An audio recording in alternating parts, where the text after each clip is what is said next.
ناظرین، تعلیمی سال کی تکمیل پر تقریباً ہر اسکول میں بہترین کارکردگی دکھانے والے طلباء کو اعزازات سے نوازا جاتا ہے اور طلباء میں آگے بڑھنے کا جذبہ پیدا کیا جاتا ہے۔ اسی طرح کی ایک رنگا رنگ تقریب کا احوال ہمیں بتا رہے ہیں رجانہ سے محمد ذوالفقار۔ رجانہ سے میں ہوں محمد ذوالفقار اور اس وقت موجود ہوں ہولی آئیڈل اسکول رجانہ میں، جہاں پر سالانہ تقریب تقسیم انعامات منعقد ہو رہی ہے۔ ہولی آئیڈل اسکول رجانہ ایک بین الاقوامی فلاحی تنظیم حضرت سلطان باہو ٹرسٹ کے زیر انتظام کام کر رہا ہے۔ اسکول کی 7ویں سالانہ تقریب تقسیم انعامات منعقد کی گئی، جس کے مہمان خصوصی میاں Muhammad Kashif Ashfaq, chief executive ChenOne international limited تھے۔ تقریب سے خطاب کرتے ہوئے چیف گیسٹ میاں محمد کاشف اشفاق نے کہا کہ تعلیمی اداروں میں عصر حاضر کے جدید تقاضوں کے مطابق نسل نو کو تیار کیا جانا چاہیے۔ انہوں نے کہا جن قوموں نے تعلیم پر خصوصی توجہ دی اور اپنی قوم کے نونہالوں کی تعلیم و تربیت دنیا میں آنے والے تیز پا تغیرات کو سامنے رکھتے ہوئے کی، ترقی و خوشحالی نے ان اقوام کے قدم چومے۔ دوران تقریب اسکول کے طلباء و طالبات نے ٹیبلو پیش کیے، جنہیں دیکھ کر شرکاء تقریب خوب محظوظ ہوئے۔ تقریب کے آخر پر نصابی اور ہم نصابی سرگرمیوں میں مثالی کارکردگی کا مظاہرہ کرنے والے طلباء و طالبات اور اساتذہ کرام کو انعامات دیے گئے۔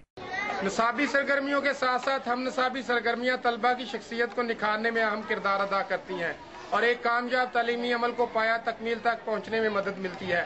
کیمرہ ٹیم کے ساتھ محمد ذوالفقار، دنیا نیوز رجانہ۔ کھیل کسی معاشرے میں صحت مند رجحانات کو فروغ دینے میں معاون ثابت ہوتے ہیں۔ والی بال کا کھیل بھی پاکستان کے چند مقبول کھیلوں میں شامل ہوتا ہے اور قومی سطح پر تو باقاعدہ والی بال کی چیمپئن شپس کا انعقاد کیا جاتا ہے۔ سیالکوٹ میں 46ویں نیشنل والی بال چیمپئن شپ منعقد ہوئی۔ تفصیل جانیں گے اپنے نمائندے حافظ عمران سے۔ میں ہوں سیالکوٹ سے حافظ عمران اور اس وقت میں موجود ہوں تالاب شیخ مولا بخش میں، جہاں پر قومی ٹیم کے کھلاڑیوں کے درمیان 46ویں نیشنل والی بال چیمپئن شپ کے مقابلے شروع ہو گئے ہیں۔ سیالکوٹ کی سرزمین پر 26 سال بعد کھیلی جانے والی نیشنل والی بال چیمپئن شپ میں پاک آرمی، پولیس، نیوی، وابٹا اور چاروں صوبوں سمیت 13 ٹیموں کے تقریباً 200 کھلاڑی حصہ لے رہے ہیں۔ ٹورنامنٹ میں آزاد کشمیر کی ٹیم پہلی مرتبہ حصہ لے کر اپنے فن کے جوہر دکھا رہی ہے۔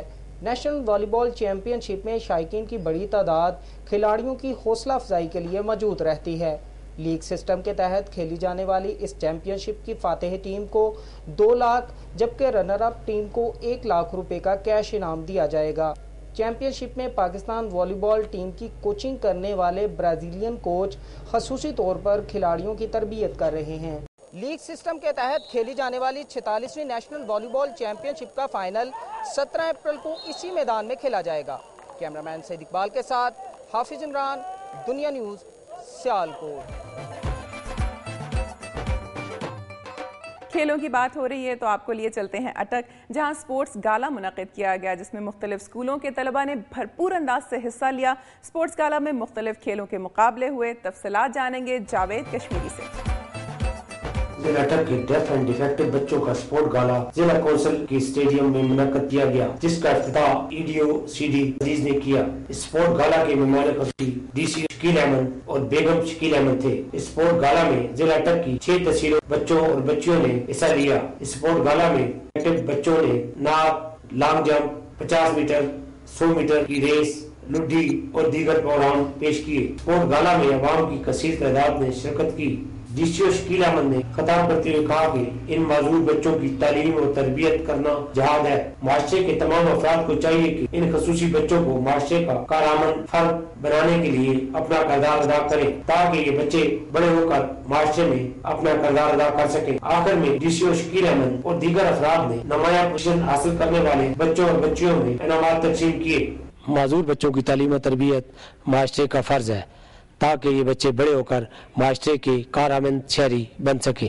کیمرہ مین محمد نبیل کے ہمراہ جاوید کشمیری، دنیا نیوز، اٹک۔ صوبہ پنجاب کے بعد اب ہم آپ کو لیے چلیں گے گلگت بلتستان کی حسین وادیوں میں، جو ایسی جگہ ہے جس کا نام سنتے ہی انسان خود کو ایک دلکش تصوراتی دنیا میں محسوس کرتا ہے۔ تو چلیے دیکھتے ہیں گلگت بلتستان سے جشن بہاراں کے سلسلے میں ہونے والے فری سٹائل پولو کے فائنل کی روداد، جس میں کانٹے دار مقابلہ ہوا۔ محمد حسین آزاد کی رپورٹ میں۔ جشن بہاراں کے سلسلے میں جاری تقریبات کا سب سے اہم کھیل فری سٹائل پولو کا فائنل مقابلہ سکردو اور رندو کی روایتی حریف ٹیموں کے درمیان ہوا، جسے ایک دلچسپ مقابلے کے بعد اسکردو کی ٹیم نے 3 کے مقابلے میں 8 گول سے جیت لیا۔ پولو کا فائنل میچ دیکھنے کے لیے بلتستان بھر سے ہزاروں شائقین کے علاوہ ملکی اور غیر ملکی سیاح مقپون پولو گراؤنڈ میں موجود تھے۔ صدیوں سے بلتستان میں کھیلا جانے والا روایتی فری سٹائل پولو علاقے میں ہونے والے تمام علاقائی اور قومی تہواروں کا لازمی حصہ ہوتا ہے۔ پولو کے بغیر کوئی بھی تہوار مکمل نہیں سمجھا جاتا۔ بلتستان پولو ایسوسی ایشن جو ہے یہ فری سٹائل پولو کو پروموٹ کرنے کے لیے کافی کوشش کر رہے ہیں، اس دفعہ کافی ہم میچز کروا رہے ہیں۔ بلتستان کے اس منفرد ثقافتی ورثے کو زوال پذیری سے بچانے کے لیے حکومتی سرپرستی کی ضرورت ہے۔ بلتستان کے قدیم اور روایتی کھیل فری سٹائل پولو کو فروغ دے کر علاقے کی ثقافت کو بین الاقوامی سطح پر متعارف کرایا جا سکتا ہے۔ محمد حسین آزاد، دنیا نیوز، اسکردو۔ اور ناظرین، گلگت بلتستان کے بعد اب کچھ نظارے قدرتی حسن سے مالا مال جنت نظیر وادی کشمیر سے۔ آزاد کشمیر کے زلزلے سے متاثرہ علاقے میں تعلیم کی بہترین سہولیات فراہم کرنے کے لیے جرمنی نے کروڑوں روپے مالیت کا گرلز اسکول تعمیر کیا، جس کا افتتاح جرمن سفارتکار اور آزاد کشمیر کی وزیر تعلیم نورین عارف نے کیا۔ مزید تفصیل کے لیے دیکھتے ہیں تعظیم یاسین کی رپورٹ۔ میں اس وقت مظفر آباد کے نوائی علاقے تارک آباد میں گورنمنٹ گرلز پرائمری اسکول کی نو تعمیر شدہ عمارت کے باہر موجود ہوں، جس کا افتتاح وزیر تعلیم آزاد کشمیر محترمہ نورین عارف نے کیا۔ افتتاحی تقریب سے خطاب کرتے ہوئے نورین عارف نے کہا کہ زلزلہ سے متاثرہ علاقوں کی تعمیر نو میں عالمی برادری کا کردار مثالی رہا ہے۔ وزیر تعلیم نے اسکول کو میڈل کا درجہ دینے کا بھی اعلان کیا۔ اس موقع پر پاکستان میں جرمنی کے قونصلر جنرل کرسچن بریچ نے کہا کہ جرمنی اور پاکستان نے ہر مشکل وقت میں ایک دوسرے کا ساتھ دیا ہے اور یہ روایت آئندہ بھی قائم رہے گی۔ اسکول کی عمارت کو 2 کروڑ روپے کی لاگت سے جرمن نجی ادارے کے تعاون سے تعمیر کیا گیا ہے۔ اسکول کی یہ عمارت 6 کمروں پر مشتمل ہے، جس میں تعلیم کی تمام ضروریات فراہم کی گئی ہیں۔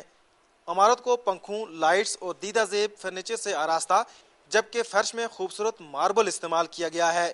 اس اسکول کی تعمیر سے جہاں طلباء و طالبات کو تعلیم کی بہتر سہولیات میسر آئیں گی، وہاں پاکستان اور جرمنی کے درمیان دوستی کے رشتوں کو بھی دوام ملے گا۔ کیمرہ مین محمد نوید کے ساتھ تعظیم یاسین، دنیا نیوز، مظفر آباد۔ کشمیر میں نئے اسکول کی تعمیر کا احوال آپ نے ملاحظہ کیا۔ اب آپ کو لیے چلیں گے وفاقی دارالحکومت اسلام آباد اور یہاں سے موصول ہونے والی رپورٹ دکھائیں گے۔ اس وقت میں موجود ہوں نیشنل آرٹ کاؤنسل میں، جہاں پر ملک بھر سے آئی ہوئی بیوٹیشنز کے درمیان برائیڈل میک اپ کا مقابلہ جاری ہے۔ ان مقابلوں میں میک اپ کے علاوہ پروفیشنل فیشل اور ہیئر سٹائل کا مقابلہ بھی ہوا۔ اس موقع پر نیشنل آرٹ کاؤنسل کی جانب سے دہشت گردی کے موضوع پر ڈرامہ بھی پیش کیا گیا۔ تقریب میں معروف بیوٹیشنز کے ساتھ ساتھ پاکستان کے دور دراز کے پسماندہ علاقوں سے بھی بیوٹیشنز نے شرکت کی۔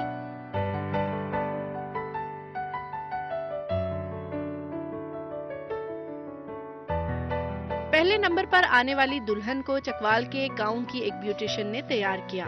اس طرح کے مقابلوں میں دور دراز سے آئی ہوئی بیوٹیشنز کو اپنی صلاحیتیں نکھارنے کا موقع ملتا ہے۔ کیمرہ مین سحر جلانی کے ساتھ سعدیہ عباسی، دنیا نیوز، اسلام آباد۔